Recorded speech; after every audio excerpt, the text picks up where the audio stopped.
नमस्कार दर्शकों, आप देख रहे हैं डीडी हिमाचल, हिमाचल के रंग दूरदर्शन के संग। और मैं हूं आपके साथ मेघा शर्मा। आपके पसंदीदा कार्यक्रम नमस्ते हिमाचल में हम आप सभी दर्शकों का हार्दिक स्वागत करते हैं, अभिनंदन करते हैं। दर्शकों, नमस्ते हिमाचल कार्यक्रम अपने आप में ही बेहद खास है और उतने ही खास हमारे मेहमान, हमारे कलाकार भी होते हैं। हमारे आज के गेस्ट की अगर बात की जाए तो वो जिला शिमला से संबंध रखती है। वो न केवल लोक गायिका है बल्कि वो एज अ मॉडल भी अपने गानों में काम करती हैं। तो वैसे तो उनका जो नाम है वो संतोष कुमारी है, लेकिन वो पूनम सरमई के नाम से फेमस है। तो स्वागत करते हैं आज स्टूडियो में पूनम सरमई का। बहुत बहुत स्वागत है मैम आपका। धन्यवाद जी। तो नमस्ते हिमाचल कार्यक्रम हमारे दर्शक देखना जो है बहुत पसंद करते हैं, तो क्यों ना इस सुबह की शुरुआत एक गाने से कर ली जाए और हमारे जो दर्शक हैं उनके दिन की शुरुआत भी बहुत खूबसूरत तरीके से हो जाएगी। जी बिल्कुल। कहते हैं कोई भी काम उस परमात्मा के नाम के बगैर नहीं होता, तो मैं एक भजन से स्टार्ट करूंगी। बहुत ही खूबसूरत। ईश्वर सत्य है, सत्य ही शिव है, शिव ही सुंदर है। जागो उठ कर देखो, जीवन ज्योत उजागर है। सत्यम शिवम सुंदरम, सत्यम शिवम सुंदरम, सत्यम शिवम सुंदरम। ईश्वर सत्य है, सत्य ही शिव है, शिव ही सुंदर है। सत्यम शिवम सुंदरम। बहुत ही खूबसूरत। सत्यम शिवम सुंदरम, सत्य ही शिव है, शिव ही सुंदर है। और इससे खूबसूरत शुरुआत और क्या हो सकती है। पूनम जी, जिस तरह से हम जीवन में आगे बढ़ते हैं और ग्रो करते हैं, कहीं ना कहीं हमारी पर्सनालिटी डेवलपमेंट होती है, उससे हम जीवन में जो भी करते हैं लोगों का पर्सपेक्टिव हमें लेके डिफरेंट हो सकता है। लेकिन आप अपने बारे में क्या सोचती हैं, अपने आप को आप कैसे डिफाइन करती हैं? मैं अपने बारे में ये सोचती, एक तो मुझे लगता है ना मेरी लाइफ जो है वो बहुत ही ज़्यादा इंटरेस्टिंग रही है, मज़ेदार रही है। तो मैं अपने आप को अगर मुझे डिफ़ाइन करना हो तो मैं अपने आप को डिफ़ाइन ऐसे करूँगी कि मैंने अपनी लाइफ में बहुत सारी गर्ल्स होती हैं जो अपनी चीज़ों को लेके छोड़ देती हैं कि मुझे लाइफ में कुछ करना है, करियर को लेके या किसी भी चीज़ को लेके। तो मुझे ऐसा लगता है कि मेरे को जो भी करना था मैंने वो सब कुछ किया है अपनी लाइफ में।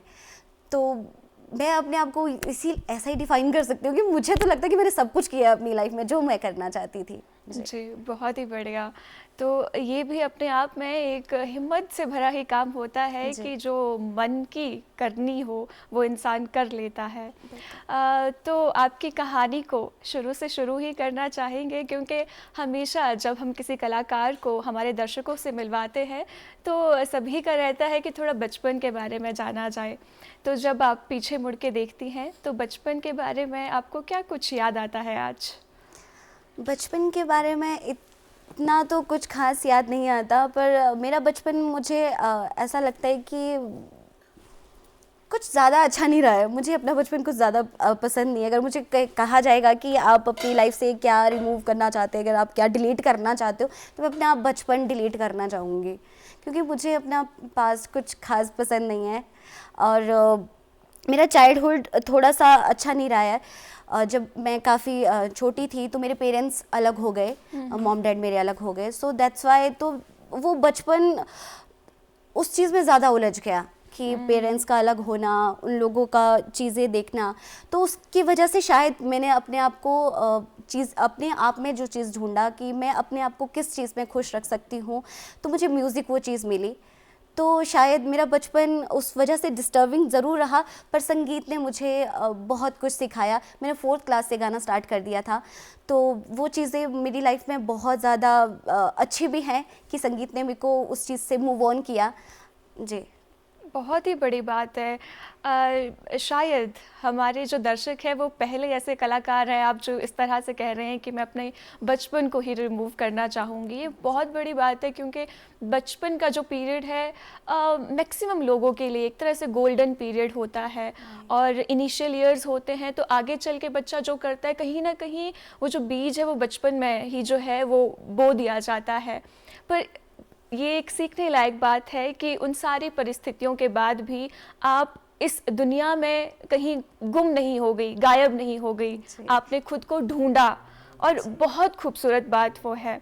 जैसे आपने बताया क्या 4th क्लास से जो है वो गाना गाती रही, संगीत ने कहीं ना कहीं आपको सबल भी बनाया है, और 8th क्लास में आपकी पहली एल्बम आ गई। 8th क्लास में बच्चा 12-13 साल का होता है। तो उस एल्बम से पहले का थोड़ा सफर मैं जानना चाहूंगी कि आपका जब आप संगीत में आई, बचपन से गाती रही, तो वो स्कूल में किस तरह का माहौल होता था जब पूनम गाना शुरू करती थी? मैं आपको बताती हूँ, जब मैं 4th क्लास में थी तो मुझे डांस करने का बहुत शौक था। अच्छा। मुझे सिंगिंग करने में कोई खास दिलचस्पी नहीं थी, तो मुझे पता भी नहीं था कि मैं गाती भी हूँ, मुझे गाना भी आता है, उस टाइम तक नहीं पता था।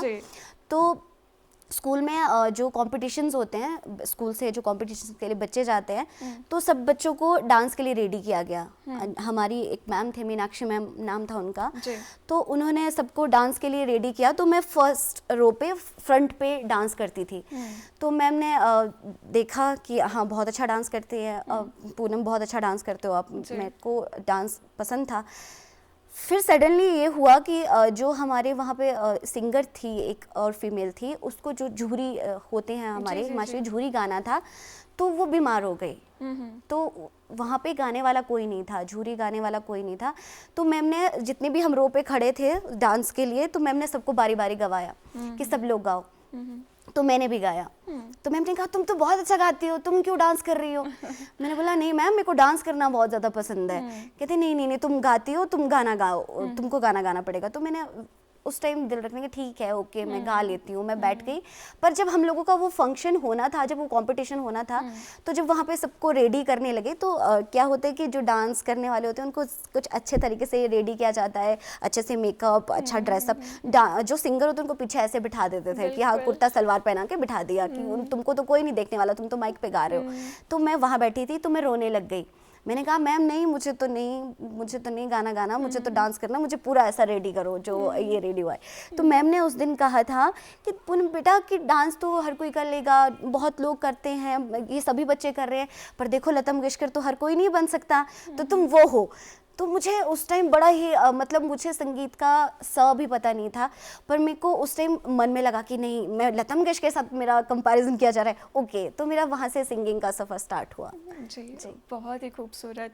तो कहीं ना कहीं टीचर्स ने आपको, आपके जिस मैम का आपने जिक्र किया, उन्होंने आपको हेल्प किया कहीं ना कहीं अपने जो है कि ज़िंदगी में आप किस चीज़ में अच्छी है उसको तराशने में, उन्होंने काफ़ी ज़्यादा जो है हेल्प किया। लता मंगेशकर का आपने जिक्र किया, तो आपकी बातों से ऐसे लग रहा है कि उनको आप काफ़ी सुनती है, बहुत मानती है, तो क्यों ना एक गाना लता मंगेशकर जी का हमारे दर्शकों को आप सुना दें? जी बिल्कुल। ये मेरे पापा का भी एक्चुअली फेवरेट सॉन्ग है। अरे वाह। जी। छोड़ दे सारी दुनिया किसी के लिए, छोड़ दे सारी दुनिया किसी के लिए, ये मुनासिब नहीं आदमी के लिए, प्यार से भी ज़रूरी कई काम है, प्यार सब कुछ नहीं जिंदगी के लिए, छोड़ दे सारी दुनिया किसी के लिए।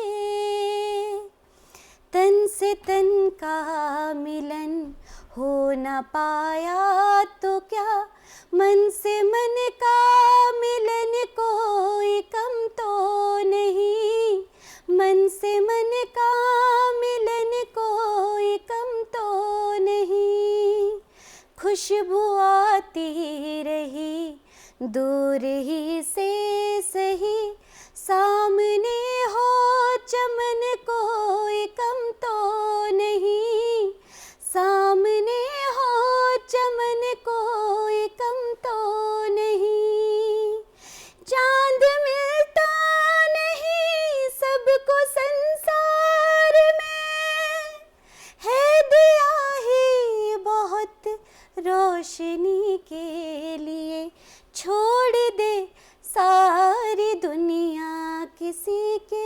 लिए। बेहद खूबसूरत। 8th क्लास में पहली एल्बम, कैसा एक्सपीरियंस रहा? वो भी मेरी लाइफ का बहुत अजीब सा टाइम था। तो मुझे गाने का इंटरेस्ट, मैंने आपको बताया, मेरे को 4th क्लास से गाने में इंटरेस्ट था। जो वही टीचर मैंने आपको बताया था, मीनाक्षी मैम, जी। उन्होंने मुझे 5th क्लास तक पढ़ाया है। उसके बाद मैं गवर्नमेंट स्कूल में, अलग स्कूल में शिफ्ट हो गई थी। तो जो मैम थे, तो मैं तो गवर्नमेंट स्कूल में जा चुकी थी। तो उनके आप शायद आपने नाम सुना भी हो, हिमाचल में बहुत अच्छा नाम उनका, परवेश निहाल्टा जी, जी, जी। बहुत अच्छा गाते हैं।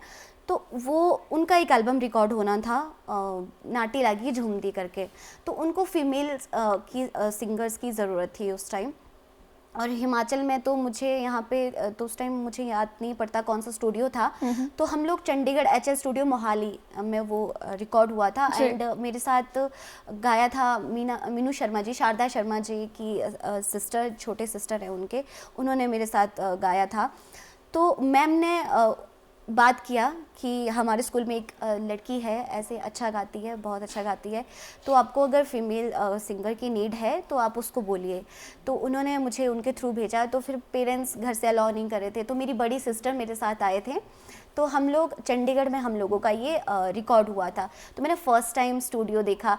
अब तो लाइव रिकॉर्डिंग्स का ज़माना ही ख़त्म हो गया है कि पूरा लाइव, पहले रिकॉर्ड होता था कि पूरे इंस्ट्रूमेंट लाइव बजते थे।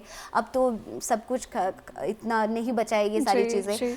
तो उस टाइम वो चीज़ें मेरे लिए एक बहुत अनोखा एक्सपीरियंस था कि स्टूडियो माइक पे कैसे गाते हैं। और सबसे बड़ी बात, जितने भी लोग थे वहाँ पे, जितने भी बाकी जितने म्यूजिशियंस थे और जितने भी सिंगर्स थे, तो और जो स्टूडियो वाले सर थे, मैं उनका नाम भूल गई हूँ, पर जो स्टूडियो, उन लोगों ने इतना ज़्यादा कोऑपरेट किया। एक तो मैं बहुत छोटी सी थी, 8th क्लास में थी, और छोटा सा बच्चा होता भी, मैं बहुत चुलबुली रही हूँ बचपन से। तो मेरा नेचर उनको बहुत ज़्यादा पसंद था। तो वो एक्सपीरियंस बहुत बहुत बहुत ज़्यादा मज़ेदार था, क्योंकि वो बच्चे वाला चीज़ था ना, जो उन लोगों ने, जो उस टाइम जो प्यार मिला, वो शायद अब मिसिंग होता है, पर जो वो एक्सपीरियंस था, वो मेरी लाइफ का सबसे कमाल वाला एक्सपीरियंस था। जी, बहुत ही खूबसूरत। आपकी वो जो पहली एल्बम है, उसका गाना भी हम आपसे ज़रूर सुनना चाहेंगे, लेकिन उससे पहले आपका एक जो गाना है काला धाटू, बहुत फेमस है, तो उसकी एक छोटी सी झलक हम अपने दर्शकों को ज़रूर दिखाना चाहेंगे। जी बिल्कुल। एंड मैं सबसे पहले तो सभी लोगों का धन्यवाद करना चाहूँगी, पूरे हिमाचल का, कि मेरे गाने को बहुत ज़्यादा प्यार दिया गया। काला धाटू अभी हाल ही में रिलीज़ हुआ है और रील्स पे बहुत ट्रेंडिंग में चल रहा है, तो लोगों ने बहुत ज़्यादा प्यार दिया है इसको। तो मैं ज़रूर इसकी 2 लाइन्स गाऊँगी। लाले पिहुळे सुटो साथे साजना, काळा धाटी को गच्ची लगना। लाले पिहुळे सुटो साथे साजना, काळा धाटी को गच्ची लगना। लाले पिहुळे सुटो साथे साजना, काळा धाटी को गच्ची लगना।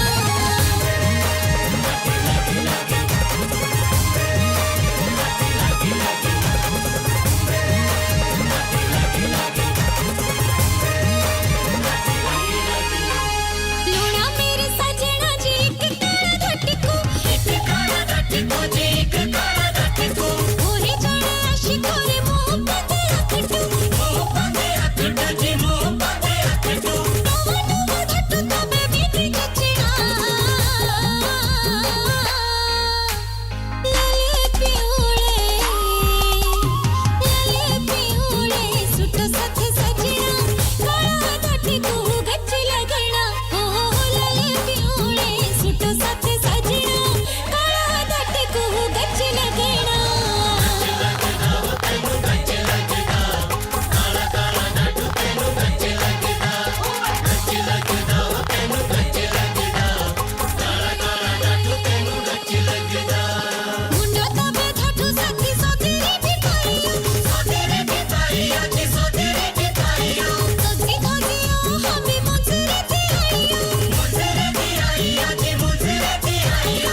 जी हाँ दर्शकों, आज हमारे साथ स्टूडियो में मौजूद है पूनम सरमईक जी। और ये देखिए, आपने इनके गाने की एक छोटी सी झलक, काला धाटकू। सोचा था मैम इतना ज़्यादा ट्रेंडिंग पे जाएगा और लोग इतना पसंद करेंगे।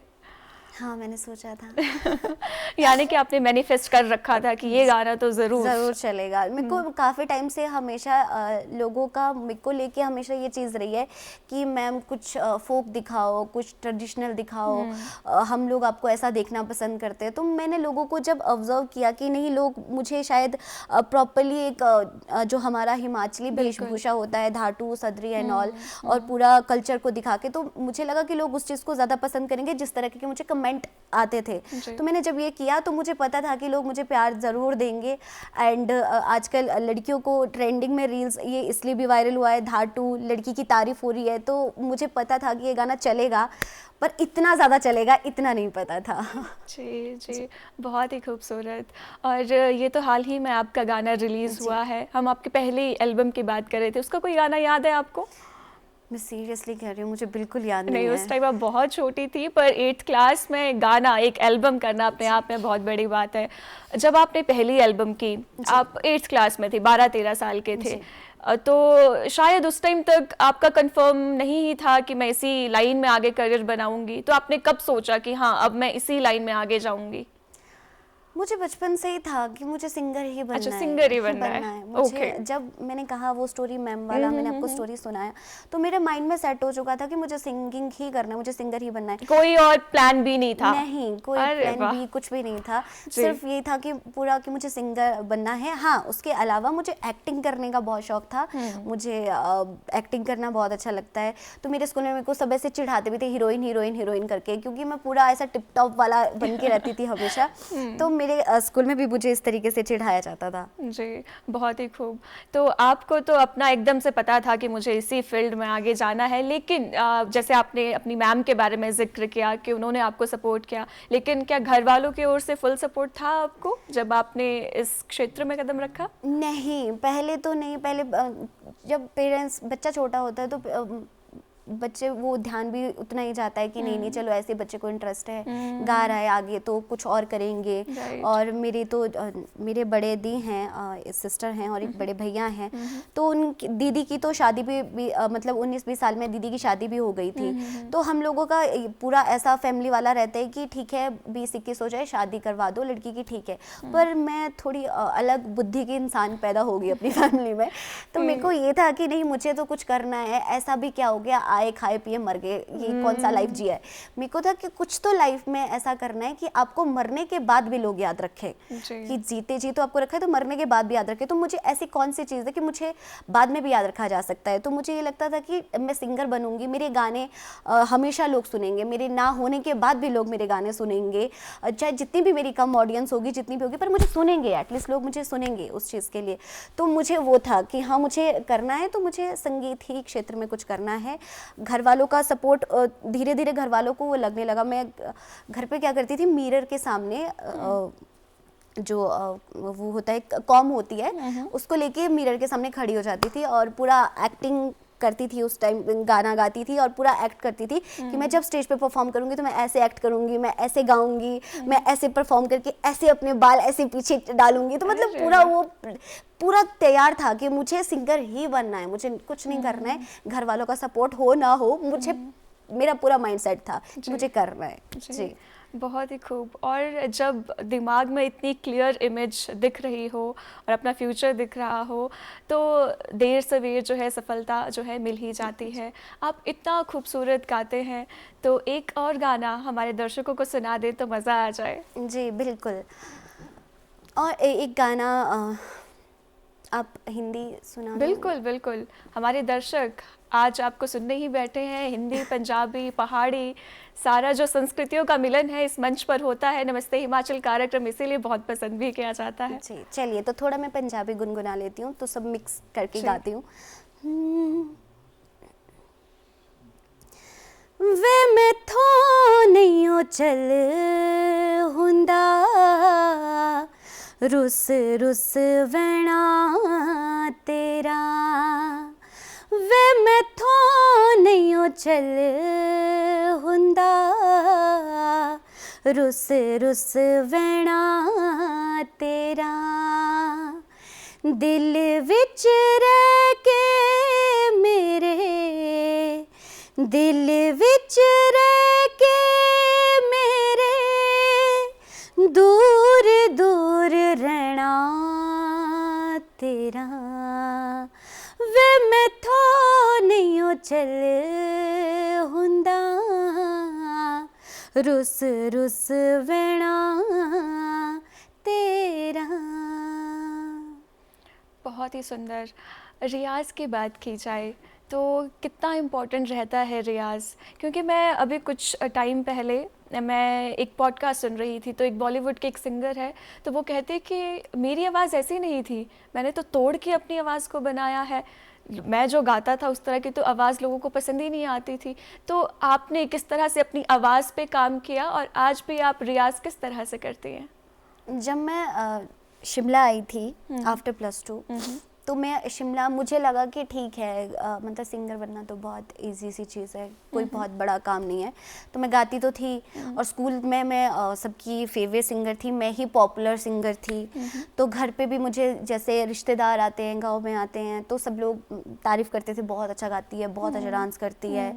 तो वो तो था, पर मैंने संगीत का शिक्षा कहीं से नहीं ली थी, पर लोगों ने मुझे इतना चढ़ा दिया, इतना मेरा तारीफ़ कर दिया कि मेरे को लगा मेरे अंदर कोई कमी ही नहीं है। तो ये मैं बाकी सब लोगों के लिए भी संदेश देना चाहूँगी, ये सारी चीज़ बताना चाहूँगी, जो आजकल की जो न्यू जनरेशन जो म्यूज़िक लाइन में आना चाहती है, तो उन लोगों के लिए भी। तो मुझे लगता था मैं तो बिल्कुल परफेक्ट हूँ, मुझे सब कुछ आता है, मैं बहुत अच्छी सिंगर हूँ, मेरी इतनी तारीफ़ होती है। तो जब मैं शिमला आई तो स्टार्टिंग में मुझे एज अ डांसर मैंने म्यूज़िक लाइन में काम करना स्टार्ट किया था, क्योंकि सिंगर तो पहले नहीं बुलाया जाता था, किसी को भरोसा ही नहीं होता था इतना कि ये गा भी लेगी। तो पहले तो मैं डांस करती थी, जितने भी हिमाचल के बड़े बड़े नाम हैं, कुलदीप शर्मा हो गए, विक्की चौहान जी हो गए, राठौर सर हो गए, बहुत बड़े बड़े नाम हैं जिनके, तो इन लोगों के साथ मैं डांस करती थी, बैक स्टेज पे परफॉर्म करती थी इन लोगों के साथ। तो धीरे धीरे मैंने इन सब लोगों को बोलना शुरू किया कि मैं गाना गाती हूँ, मैं अच्छा गाती हूँ, मुझे मतलब गाने का मौका दो। तो फिर इन लोगों का क्या होता था, स्टार्टिंग में जब शो स्टार्ट होता था तो माइक चेक करने के लिए मेरे को कहते थे कि चलो ठीक है 5-10 मिनट इसको दे दो, और फिर मैं ड्रेस चेंज करके डांस करने लग जाती थी। तो वो टाइम जितना था मैं उतना ही गाती थी। तो उस बीच कई लोगों को लगा कि नहीं अच्छा गाती है, तो वैसे मुझे थोड़ा थोड़ा ज़्यादा टाइम मिलना स्टार्ट हो गया। तो मेरे को लगा मैं तो पता नहीं कहाँ की तोप हूँ, मुझे तो बहुत अच्छा गाना आता है, मैं तो बहुत अच्छी सिंगर हूँ। पर धीरे धीरे जब मैंने म्यूज़िक लाइन में मैं आगे बढ़ने लगी, आगे चलने लगी, जब मुझे अच्छे लोग मिलने शुरू हुए, जो जिन लोगों ने संगीत सीखा है, जो संगीत इसी चीज़ में बचपन दे रखा है, अपना पूरा जवानी दे रखा है, जिन लोगों ने संगीत के लिए, बहुत गुणी लोग जो संगीत से जुड़े हुए लोग थे, जब उन लोगों से मैं मिली तो उन लोगों ने जब मुझसे बात किया, उन लोगों ने मुझे, जब मैंने उनके पास कभी गाना गाया तो उन लोगों ने मुझ में बहुत सारी कमियां बता दी, मुझ में बहुत सारी कमियां सुना दी कि आप में ये चीज़ का कमी भी है, ये चीज़ का कमी भी है, ये चीज़ का कमी भी है।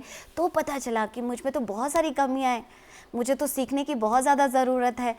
उसके बाद मैंने अकेडमी ज्वाइन किया, मनोज तोमर गुरशी सर का अकेडमी है, केतन अकेडमी छोटा शिमला में, न्यू शिमला में सॉरी, वहाँ पे उनका अकेडमी है। उसके बाद मैंने स्टार्ट किया सीखना और रियाज़ करना। तो मैं सबके लिए ये कहना चाहूँगी, ऐसे कुछ भी नहीं आता है, बहुत मेहनत की ज़रूरत होती है, तो सबको मेहनत करनी चाहिए, और मैं तो आज भी कर ही रही हूँ। यानी कि सीखना बहुत ज़्यादा ज़रूरी है, और गुरु का जीवन में होना ज़रूरी है, और रियाज़ तो फिर ताउम्र ही चलता है। 8th क्लास में आपकी पहली एल्बम आई, तो जब सेकंड एल्बम की अगर बात की जाए तो उसके बारे में थोड़ा जिक्र कीजिए। सेकंड एल्बम जब वो तो बचपन का दौर हो गया था, तो उसके बाद जो मेरा फैमिली का जो मेरे ऊपर से ट्रस्ट टूट गया, उसके बारे में बताती हूँ। मेरा भी एक्चुअली बहुत ज़्यादा दिल टूट गया था उस टाइम। मैंने शायद +1 में पढ़ती थी, +1 या +2 में कुछ ऐसी पढ़ती थी मैं।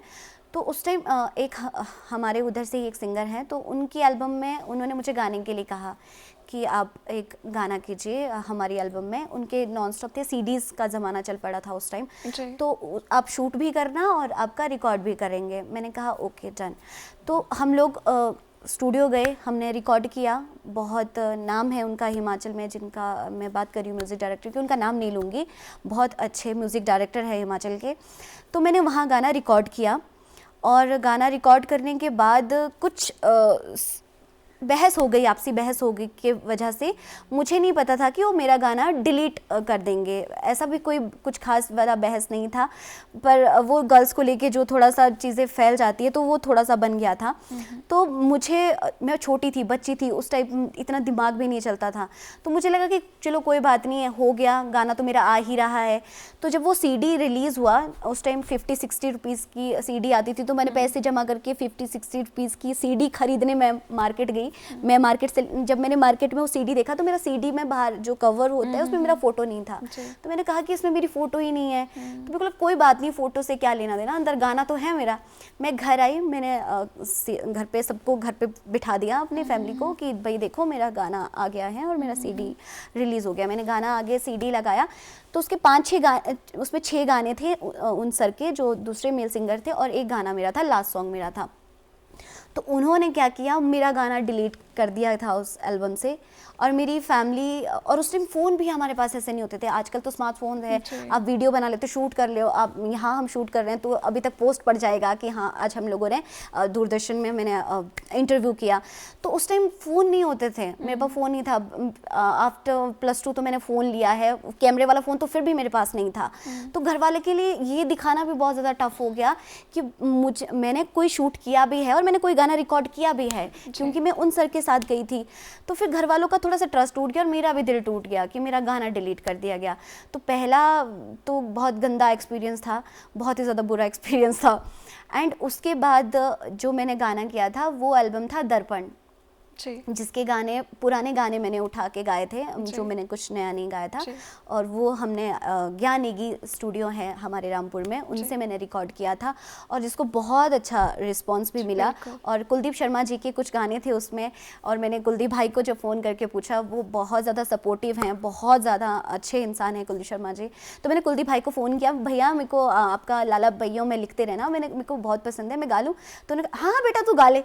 तो मैंने वो गाया और वो गाना बहुत पसंद किया उस टाइम। बहुत ही खूबसूरत। आपसे ये बातचीत का जो सिलसिला ऐसे ही जारी रहेगा, आगे हम दर्पण के बारे में भी बात करेंगे, लेकिन आपका एक गाना काली बादली बहुत फेमस है, लोगों ने बहुत पसंद किया, तो उसकी भी एक छोटी सी झलक हम अपने दर्शकों को ज़रूर दिखाना चाहेंगे।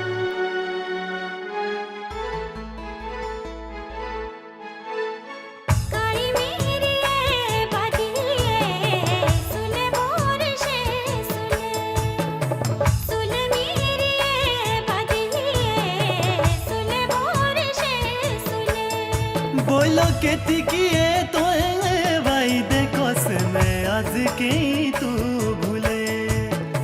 भूले मेरी ये बाल माँ आज के तू भूले।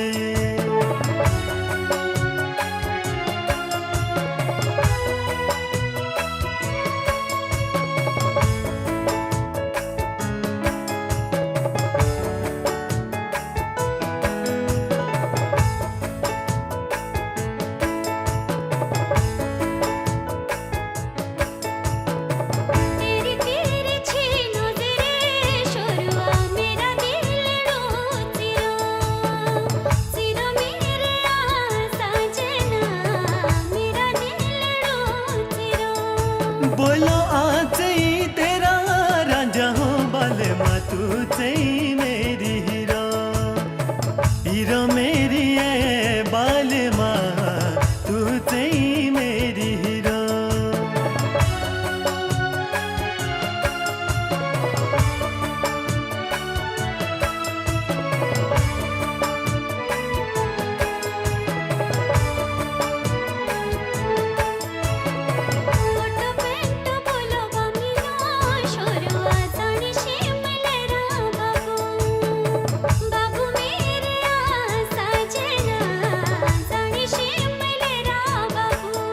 बोलो ता जानियो देखियो बाले माँ, रोआ दिलो दाना काबू, काबू मेरी है बाले माँ, रोआ दिलो दाना काबू।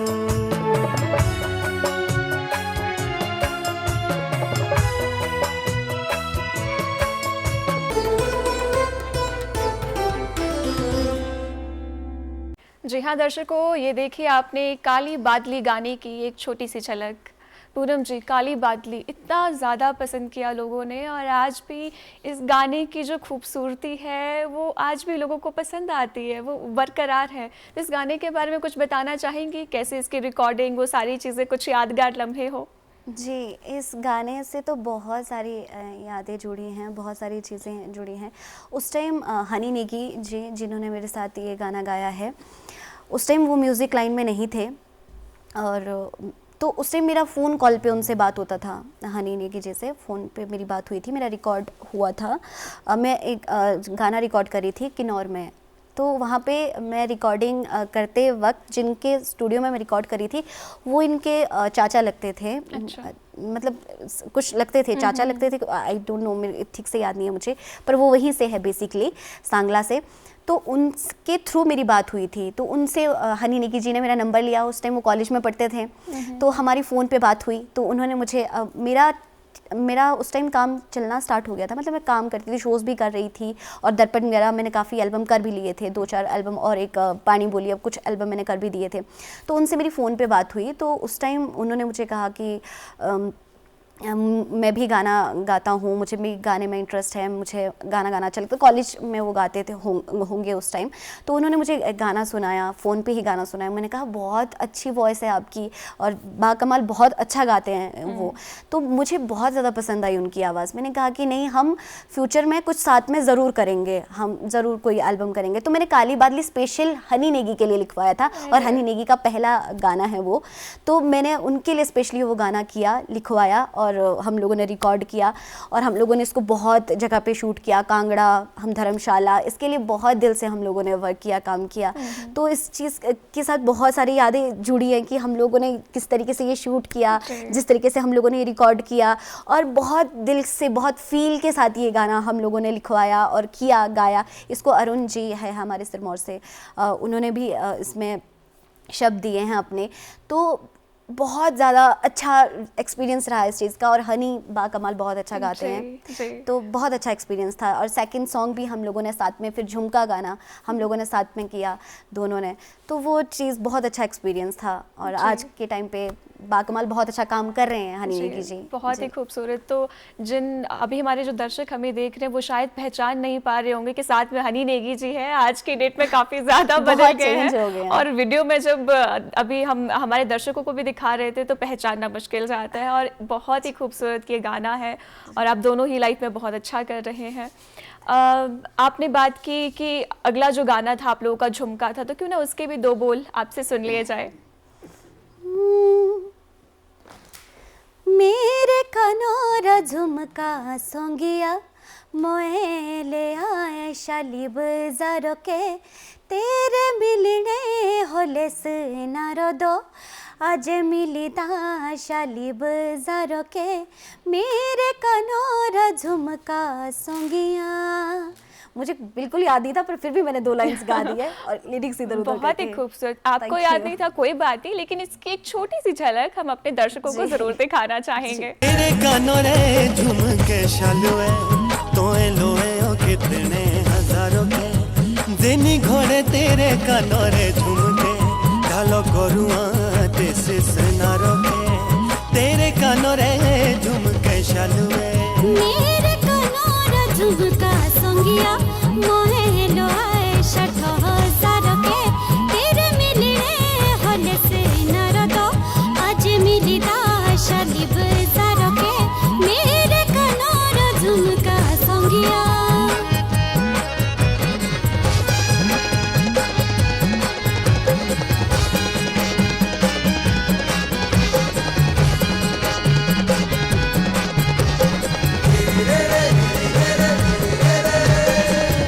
शालू रे झुमके चौदरे बोड़े, एरे शोभले कुनिए घोड़े, शालू रे झुमके चौदरे बोड़े, एरे शोभले कुनिए घोड़े, एरे झुमके थे मेरे खिलौने, एरे झुमके थे मेरे खिलौने, साई तो देनी सुना रखे, तेरे कानोरा झुमका शालू है।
दी पतली तारो जाओ सुर धरी रश के मारो तेरे झुमके दी पतली तारो जाओ सुर धरी रश के मारो तेरे झुमके घनाउने दियो के तेरे झुमके घनाउने दियो के आजल तू मेरे हारो के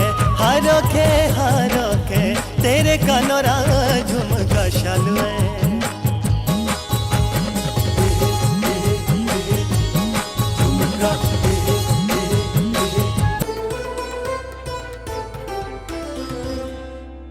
जी हाँ दर्शकों, ये देखिए आपने तेरे कानोरा झुमका इस गाने की एक छोटी सी झलक। दर्पण आपकी एक इस तरह का प्रोजेक्ट था कि लोगों ने बहुत पसंद किया।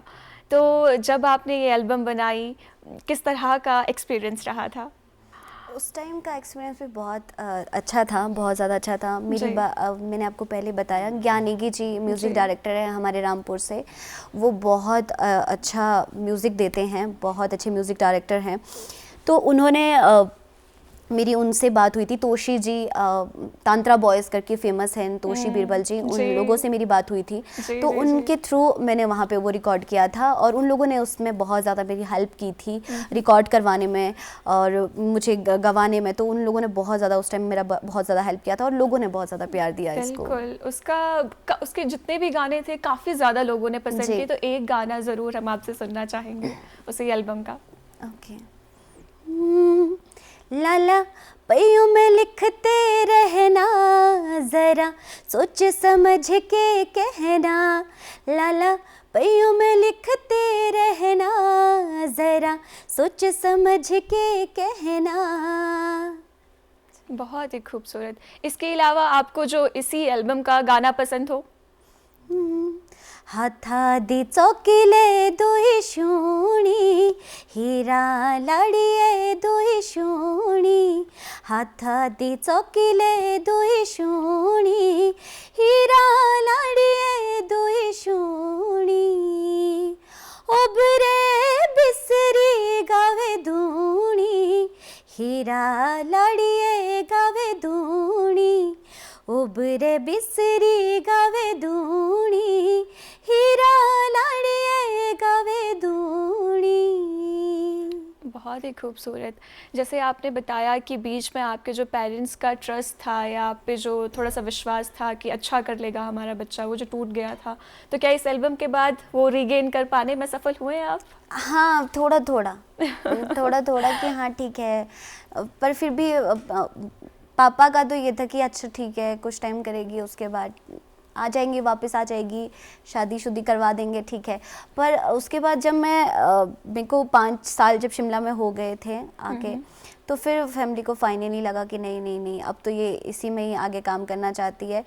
तो मैं मतलब इतनी अच्छी फैमिली से नहीं थी, फाइनेंशियली चीज़ें इतनी सपोर्ट नहीं होती थी, पर पापा ने बाकी चीज़ों के लिए बहुत ज़्यादा सपोर्ट किया कि ठीक है, आपको जो करना है करो। जैसे चाचा ताया या बुआ वगैरह बहुत ज़्यादा ताने मारते थे कि ठीक है, क्या करवा रहे हो लड़की से, ये तो नाचने गाने वाला काम, ये तो लड़कियों पे, हम लोगों पे भाई सूट नहीं करता, ये अच्छा भी नहीं लगता, वो पता नहीं क्या कर रही है बाहर। तो फैमिली, पापा ने बहुत ज़्यादा सपोर्ट किया इस चीज़ को लेके। पापा ने सब फैमिली, जितनी भी मेरी बुआएं जो भी मेरे बारे में ऐसा हमेशा बोलते थे, तो पापा हमेशा उनको मुंह तोड़ के जवाब देते थे कि भाई मेरी बेटी है, जो कर रही है हम देख लेंगे। फिर जब तो नाम बनना स्टार्ट हुआ, जब ना, तो वही रिश्तेदार उंगली करके बोलते ये हमारी भतीजी लगती है, हमारी भांजी लगती है। तो ऐसा हो गया ऑटोमेटिकली, एंड पापा ने बहुत ज़्यादा सपोर्ट किया है। बहुत ही खूबसूरत। तो जैसे कहते हैं कि हर सफल आदमी के पीछे एक औरत का हाथ होता है, तो कहने में कोई अतिशयोक्ति नहीं है कि अगर एक सफल औरत है तो उसके पीछे भी कहीं ना कहीं एक पुरुष का हाथ भी ज़रूर रहता है।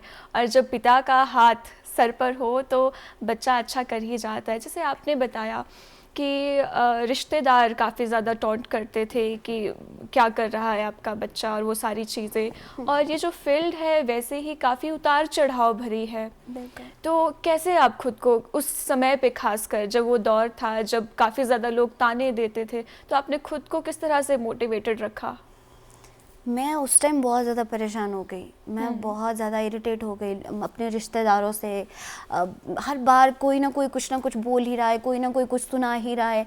और जैसे गांव के कुछ लोग भी होते हैं जो उत्पात से लोग होते हैं, उन लोगों को कुछ काम धंधा नहीं होता है, तो लोग बस घर से परेशान है, घर से फ्रस्ट्रेटेड है, किसी का वाइफ से झगड़ा हो रहा है, किसी का फैमिली से झगड़ा हो रहा है, तो सारी फ्रस्ट्रेशन उठाकर हमारे कमेंट बॉक्स में आकर उतारते हैं कि क्या अच्छा नहीं लग रहा है, क्या बुरा लग रहा है। तो वो ये नहीं सोचते हैं वो लोग कि जिनको हम बोल रहे हैं कि वो पता नहीं किस स्थिति में उस कमेंट को पढ़ रहे हैं और किस स्थिति में वो उन चीज़ों को सुन रहे हैं, जो रिलेटिव्स जो भी कहते हैं, जो कुछ भी कहते हैं। तो मैं हमेशा लोगों को यही कहती हूँ कि प्लीज़ पॉजिटिविटी फैलाया कीजिए, ये नेगेटिविटी मत फैलाया करो। और सोशल मीडिया जब से इतना ज़्यादा ये सब चीज़ें वायरल हुई है, तो उसके प्लस पॉइंट के साथ साथ ये ज़्यादा माइनस पॉइंट ये भी हो गए हैं कि लोग बहुत ज़्यादा ट्रोल करते हैं और उस चीज़ में ये भी नहीं देखते कि अगला किस स्थिति में है, किस चीज़ में जूझ रहा है, और आप उस स्थिति में उसको वो चीज़ कह रहे हो तो वो पता नहीं क्या लेकर चल रहा है। तो बहुत ज़्यादा मैं इतनी ज़्यादा फ्रस्ट्रेटेड हो गई थी कि मैंने म्यूज़िक लाइन छोड़ना ही सोच लिया था कि मुझे बिल्कुल म्यूज़िक लाइन में मुझे काम नहीं करना है, मेरे को तो छोड़ देना है, ये काम ही नहीं करना है मेरे को, मैं कुछ और देख लूँगी। मतलब इतना ज़्यादा फ्रस्ट्रेटेड हो गई थी। फिर मैं अकेले बैठी, मैंने कहा कि मैं 5-6 साल से शिमला में जब मेरे को हो गया था, अकेले ही रहती थी मैं, तो मैंने बहुत सोचा, अकेले बैठ के सोचा कि मैं लोगों की वजह से, लोगों की बातें सुन के मैं वैसा क्यों करूँ कि जो वो चाहते हैं। ठीक है, मैं वो करूँगी जो मैं चाहती हूँ, मैं वो करूँगी जो मेरे अंदर टैलेंट है, जो माँ सरस्वती का आशीर्वाद आई थिंक सबको नहीं मिलता है। ठीक है, मुझे ये गॉड गिफ्ट मिला है, मुझे ये वरदान मिला है कि मैं अपनी वॉइस से, अपने गानों से लोगों को नचा सकूँ, उनके फेस पे थोड़ी देर के लिए स्माइल दे सकूँ। खूबसूरत। ठीक है, तो सोशल मीडिया की हम आगे बात करेंगे, इसके प्लस माइनस की, लेकिन इसी पॉजिटिविटी के साथ, क्योंकि सुबह का कार्यक्रम है और ये जो घर परिवार के लड़ाई झगड़े है, प्यार है, ये सारी टकरार है शायद हर घर में ही होती है। जो हमारे दर्शक अभी हमें देख रहे हैं, सुबह का ये समय है, तो शायद सुबह तो पॉजिटिविटी के साथ ही हो जाना चाहिए। अपना जो दिन शुरू करेंगे, और इसको छोड़ के एक खूबसूरत गाना हमारे दर्शकों की नजर कर दे तो मजा आ जाए। ओके, उसके बाद मेरा एक गाना, मैं अपना ही गाना गाती हूँ, नाटी मेट्रो मेरा उसके बाद एल्बम आया था, तो उसका एक गाना था घरवाली चाबी मेरी भाभी है, वो बहुत ज़्यादा पसंद किया गया और वो रील्स पे भी काफ़ी अच्छा चला। वो मेरा पहला एल्बम था जिसने मिलियंस के आंकड़े पार किए। उससे पहले मेरा कोई गाना ऐसा नहीं था जो मिलियंस में गया हो, तो उस गाने ने मुझे बहुत ज़्यादा प्यार दिया ना। गाना मैं सुनाती हूँ। राची घररी चाबी मेरी भाभी है, घररी चाबी मेरी भाभी है, घररी चाबी मेरी भाभी है। मेरे भी जाना था ड्यूटी, मेरे भी जाना था ड्यूटी, मुँह शिगड़ा मुँह शिगड़ा मुँह शिगड़ा लगी मेरी भाभी है, घररी चाबी मेरी भाभी है। खाने के चाणी दी टुकड़ा, खाने के चाणी दी टुकड़ा, साथी आलूरी भाजी मेरी भाभी है, घररी चाबी मेरी भाभी है। बहुत ही खूबसूरत, और ये गाना सचमुच लोगों ने बहुत पसंद किया और आज भी इसको बहुत बहुत ज़्यादा प्यार मिलता है। अभी तक के आपके सफ़र की बात करें तो लगभग 12-13 साल आपको इस इंडस्ट्री में हो गए हैं। सबसे यादगार लम्हे की अगर बात करें, ऑफ कोर्स बहुत सारे होंगे, लेकिन दिल के करीब जो अभी आपको याद आ रहा हो। मेरे दिल के करीब जो सबसे ज़्यादा, जब मैंने कहा था फैमिली का सपोर्ट इतना ज़्यादा नहीं था, तो वो सारी चीज़ें थी। तो एक सिंगिंग कंपटीशन हुआ था रोहड़ू में, हिमवुड करके एक कंपटीशन हुआ था, तो उसकी जजमेंट पे मैं थी, जज थी मैं वहाँ पे। तो जब वो कंपटीशन का फाइनल था, तो मैंने अपने पापा को, जब मैं रोहड़ू जा रही थी तो मैंने अपने पापा को फ़ोन किया, पापा मैं ऐसे ऐसे मेरा वहाँ पे शो का फाइनल है वहाँ पे, तो मैं जजमेंट पे हूँ, आप भी चलो। पापा ने बोला ठीक है। एक तो पापा अभी रिटायर हुए, मेरे पापा जॉब करते थे तो उनको छुट्टियाँ नहीं मिलती थी, तो पापा ने छुट्टी ली उस दिन की कि ठीक है ओके, एक दिन का छुट्टी लेके पापा ने, हम लोग उधर गए। तो जब मैं वहाँ पे परफॉर्म कर रही थी, एंड में मैं परफॉर्म किया, और जब मैं जजमेंट पे अपने जजमेंट दे रही थी, तो जब मैं स्टेज पे थी, जब मैं बोल रही थी तो पापा रोने लग गए तो वो मोमेंट मेरे लिए बहुत ज़्यादा यादगार था कि ठीक पापा को उस टाइम पहली बार फील हुआ कि हमने इस बच्चे को कभी मतलब मुझे कहा भी कि हमने कभी सपोर्ट नहीं किया, कभी किसी को चीज़ को सपोर्ट नहीं लेकर नहीं किया। इसने अपने दम पे खुद अकेले करके वो चीज़ दिखाई जो ये बोलती थी कि नहीं मैं बनूंगी, मैं करूंगी, मेरे को सिंगर बनना है, मैं करूंगी, मैं बनूंगी। अभी तो बहुत कुछ करना बाकी है, इतनी बड़ी नहीं हूँ मैं अभी, बट जितना भी मैंने अचीव किया उस चीज़ के लिए मैंने अपने पापा की आंखों में जो प्राउड देखा उस टाइम, वो मेरे लिए सबसे अच्छा मोमेंट था। तो हाल ही में आपका एक गाना आया है, उसमें आपने एक्ट भी किया है, बहुत ही सुंदर आप इसमें लग रही हैं। एक्ट मैंने एक्चुअली नहीं किया है जी। इसमें एक्ट पायल पलक नाम से एक गर्ल है, उन्होंने किया है और बहुत अच्छा, वो थिएटर आर्टिस्ट हैं, बहुत अच्छा काम करती हैं। बहुत ही खूबसूरत। और एक और आपके एक और गाने की एक छोटी सी झलक हमारे दर्शकों की नजर।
जी हाँ दर्शकों, ये देखिए आपने एक और गाने की छोटी सी झलक।